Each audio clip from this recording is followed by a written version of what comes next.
নমস্কার, কেমন আছেন সকলে? ভালোই আছেন নিশ্চয়ই। আর শুভ সকাল সবাইকে। এই আজ সকালবেলা চলে আসলাম ছাদে, যদিও এখন খুব সকাল নয়, অনেকটাই বেলা হয়ে গেছে, 10টা মতো বাজে। আজকে আমি একটা গাছ লাগাবো, আম গাছকে লাগাবো ছাদের উপরে। আর এই দেখুন, এখানে পান পাতা হয়ে আছে, যে পানগুলো আমরা খাই সেই পাতাগুলোই কিন্তু এখানে অনেক হয়ে আছে। তো এখন রান্নাটা করে নিতে হবে আগে। চলুন যাই, আগে রান্না বান্নাটা করে আসি, তারপর আম গাছ লাগাবো।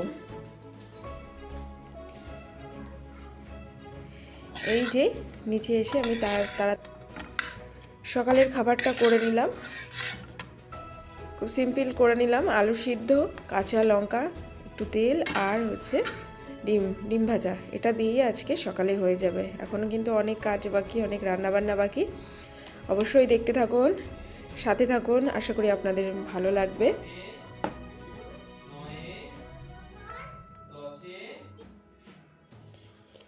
এবছরে এই যে আজকে প্রথম পেঁয়াজকলি আসলো বাড়ি, এটাকে আজকে রান্না করব। এটা ভাজবো আলু দিয়ে, পেঁয়াজকলি দিয়ে একসাথে। আর এখানে রয়েছে পার্শে মাছগুলোকে কেটে এনেছে, এগুলোকে আমি ভালো করে ধুয়ে পরিষ্কার করে নেব। আর এখানে পেঁয়াজকলি আলুগুলোকে এরকমভাবে কেটে নিয়েছি, এটাকে ভেজে নেব। খুব ঝটপট করে নিতে হবে, কারণ আজকে এখনও অনেকটা কাজ রয়েছে। ছাদে একটা গাছ লাগাবো, আর গাছপালা এগুলো হয় সকালের দিকটা না বিকেলের দিকটাই লাগালেই ভালো হয়। তো সকালে এই রান্নাবান্নার জন্য খুব একটা ওইদিকে সময় দিলে হবে না, তাই জন্য আগে চলে আসলাম এইখানে। আর এখন ভাজা করে নিচ্ছি পেঁয়াজকলি, আর একটু সামান্য লবণ, হলুদ আর জাস্ট একটা থেকে দুটো কাঁচা লঙ্কা দিয়ে এটাকে ভেজে নেব। খুব ভালো লাগে কিন্তু খেতে, এটা গরম ভাতে দারুণ লাগে।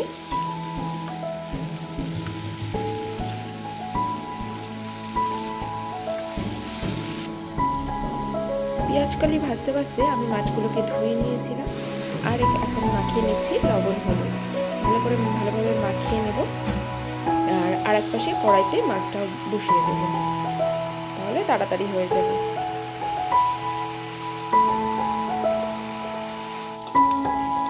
এই মাছটা খুব নরম, আর এই মাছটা আমি ভাজবো না, সর্ষে দিয়ে হালকা ঝাল বানাবো।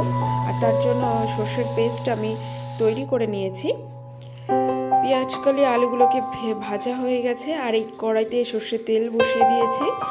আর এখানে গোটা সাদা সর্ষে, এখানে কাঁচা লঙ্কা সামান্য লবণ দিয়ে বেটে নিয়েছি, আর এটাকে ছেঁকে নেব। আর কড়াইতে আমি দিয়েছি কালো জিরে।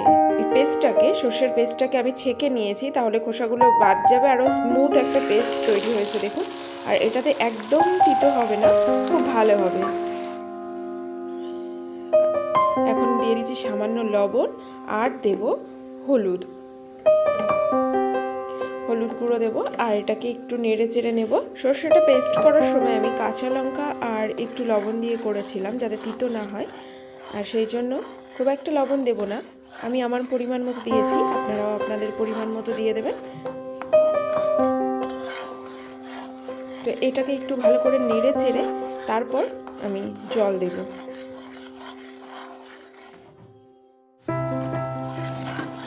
আমি এখানে সাদা সর্ষে ইউজ করেছি, আর দেখুন কালারটা এখন চেঞ্জ হয়ে গেছে। আর এখন আমি দিয়ে দেব জল।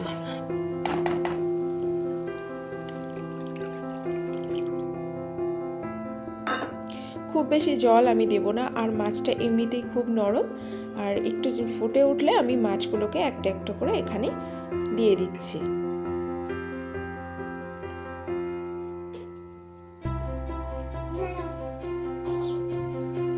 এরপর আমি আঁচটাকে একটু বাড়িয়ে দেব, আর এখানে দিয়ে দিয়েছি কাঁচা লঙ্কা, দুটো কাঁচা লঙ্কা চিড়ে দিয়েছি।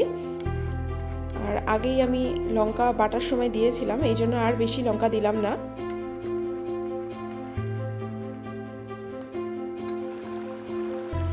এই সময় আমি উপর দিয়ে একটু সর্ষের তেল দিয়ে দেব।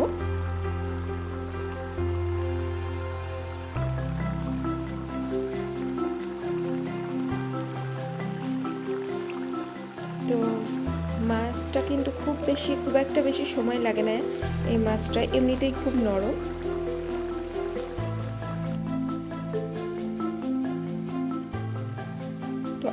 পার্শে মাছের ঝাল কিন্তু রেডি একদম। গরম ভাতে কিন্তু দারুণ লাগে মাছটা, আপনারাও বাড়িতে ট্রাই করবেন। এই যে আবার পনির বাজার থেকে আনা হলো, কারণ পালং শাকটা আনা হয়েছিল বাজার সকালে, তো পালং শাকটা থাকবে না, নষ্ট হয়ে যাবে, আর সেই জন্য পালং শাকটাকেও রান্না করে ফেলবো। তার জন্য আমি পালং শাকটাকে প্রথমে ধুয়ে নিয়েছি আর এখন একদম উষ্ণ গরম জলে দিয়ে দিয়েছি, তাতে পালং শাকটা একদম নরম হয়ে যাবে।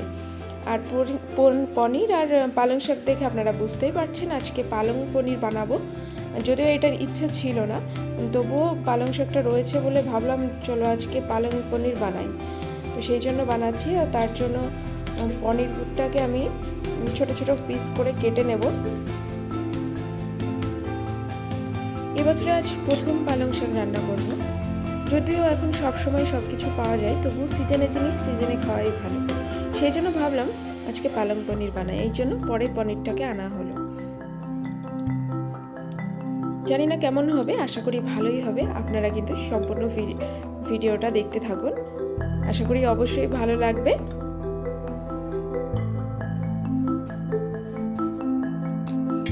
ছোট ছোট পিস করে পনিরগুলোকে কেটে নিচ্ছি। যদিও খুব তাড়াতাড়ি আমি করার চেষ্টা করছি রান্নাটা, কারণ এখন আমি ছাদে যাব। আর যে আম গাছটা, একটা ছোট আম গাছ আমি বসিয়েছিলাম, যেটা বাড়িতেই আর কি, যে আমটা আমরা খেয়েছিলাম আর কি এবছর, সেটার থেকে একটা চারা বেরিয়েছে। তো ওই চারাটাই আজকে আমি একটা বালতির মধ্যে বসাবো। আর সেই জন্য আমি ছাদে কতক্ষণে যাব, অনেকটাই বেলা হয়ে গেছে, এখন দুপুর হয়ে গেছে। তো রান্নাটা করেই আমি তারপরে ছাদে যাব।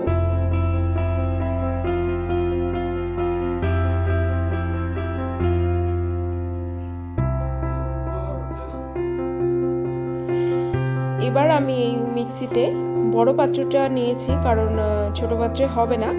আর নিয়ে নেব পালং শাক। আর আগেই আমি উষ্ণ গরম জলে শাকটাকে ভিজিয়ে রেখেছিলাম, যাতে পালং শাকটা খুব নরম হয়ে যায়, তাড়াতাড়ি মিক্স হয়ে যাবে।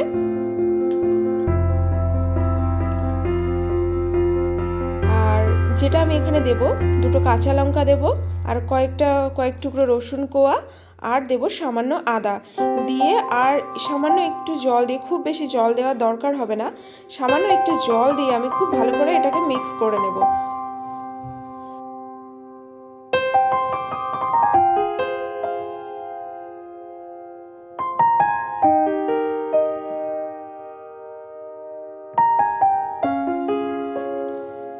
এখানে আমি এই যে আদা রসুন আর দুটো কাঁচা লঙ্কা দিয়ে এবার আমি এটাকে মিক্স করে নেব।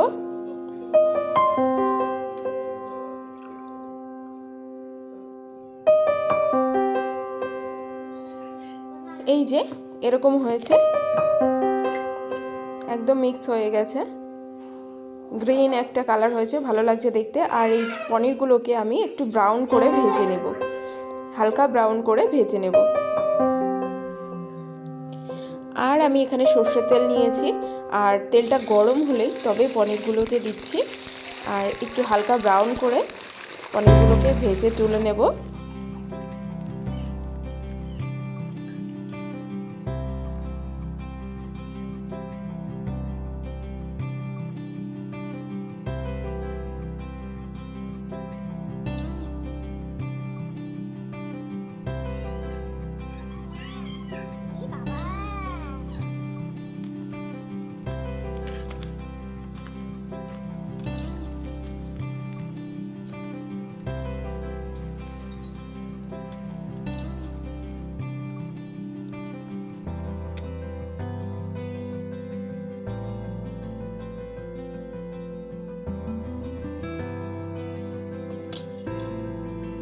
পনিরটা তুলে নেওয়ার পর যে তেলটা ছিল, সেই তেলটাতেই আমি পেঁয়াজগুলোকে, দুটো পেঁয়াজ কুচি করে নিয়েছি, আর সেই তেলটাতেই আমি পেঁয়াজগুলোকে এভাবে ভেজে নিচ্ছি। আর পেঁয়াজগুলোকে একদম ব্রাউন করে নেব। এখানে কিন্তু খুব বেশি মশলার প্রয়োজন নেই, আর এই রান্নাটা কিন্তু খুবই সুস্বাদু আর দারুণ হয় খেতে। গরম ভাত, রুটি বা পরোটা যে কোনো কিছুর সঙ্গেই খুব ভালো লাগে। আর এখন আমি এই পালং শাকের যে মিক্সটা ছিল সেটাকে দিয়ে দিলাম। ব্রাউন হয়ে করার পরে, পেঁয়াজটাকে ব্রাউন করার পরে ওটাকে দিয়েছি। তো এভাবে নেড়ে নিচ্ছি, খুব ভালোভাবে নেড়ে চেড়ে নেব।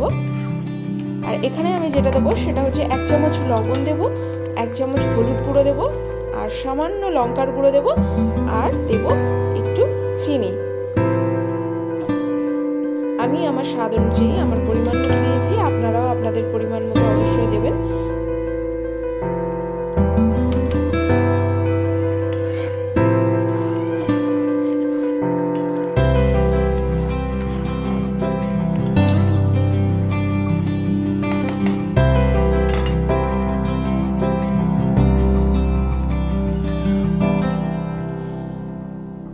বেশ কিছুক্ষণ নেড়ে চেড়ে নেওয়ার পর আমি এখন পনিরগুলোকে দিয়ে দিচ্ছি আর একটু নেড়ে চেড়ে ঢেকে দেব।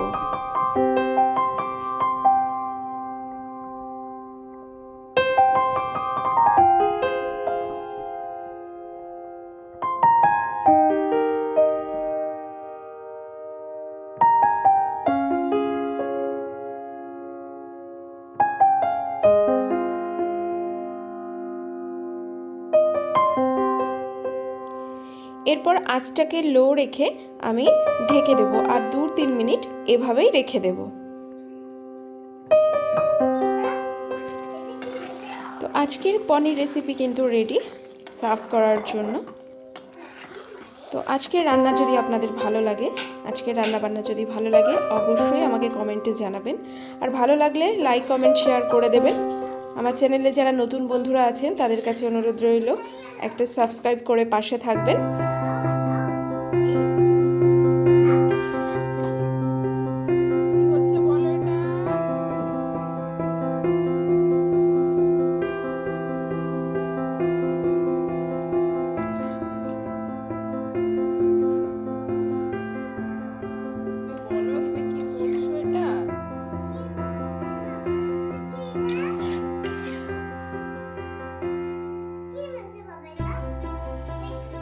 রান্নাবান্নার পালা এবার শেষ হলো, এবার যাব একটু ছাদে। চলুন ঘুরে আসি।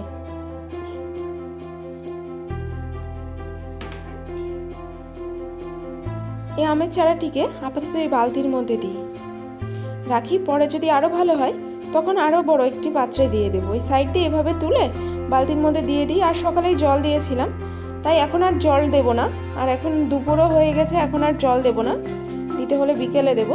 তো এভাবেই রেখে দিলাম, দেখা যাক কি হয়।